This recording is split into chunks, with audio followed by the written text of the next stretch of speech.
Activating the faucet, we're going to push the foot control.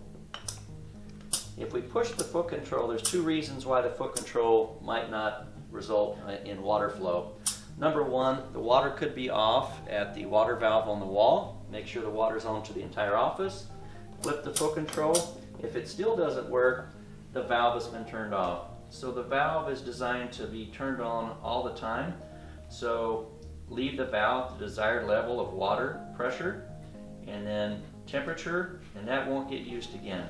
So from now on, we're going to activate this way and everything will be set. When the water's turned off to the office, we won't have water to the sink. So once the flow is set and the temperature is set, it will stay. And then you also have the stream feature and the regular feature. This also retracts outward so you can wash the sink out and it pops back up. Both the Purell and the soap dispensers are battery activated. Once the battery starts to deteriorate, you should notice these little indicators start to blink red. In that case, we just need new batteries. Also, we might need to access this whenever the soap or Purell runs low. To do this, you have two buttons up here on either side that we push. The faceplate comes down. We would remove the Purell and put a new Purell in here. Also, the batteries are located on the side. So this will show us a little better access. So we would just pull this out and then put a new one in. Your part number is going to be located right here on the front.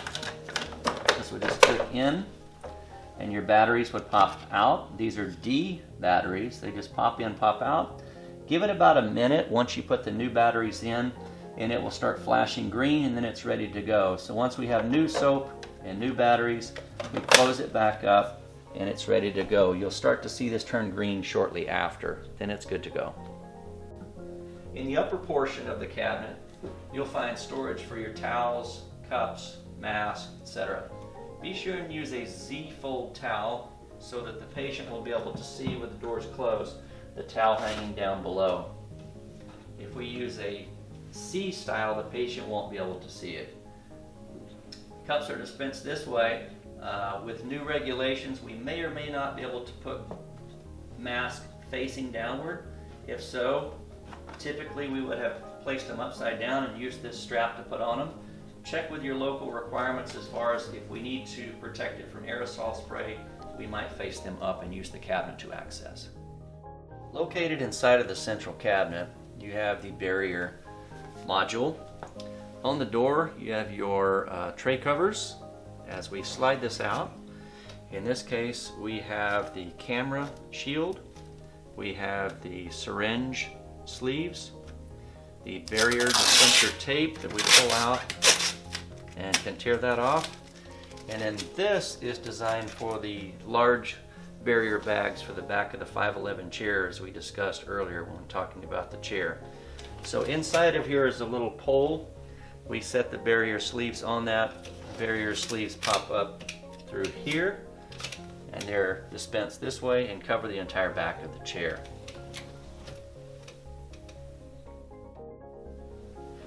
Located inside this cabinet are sharps and wipes.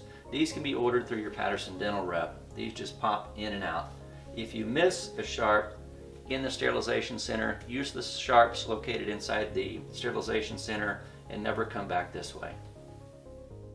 Located in this section, you have two electrical outlets, but over here you have a slide up area to put a cord or a USB.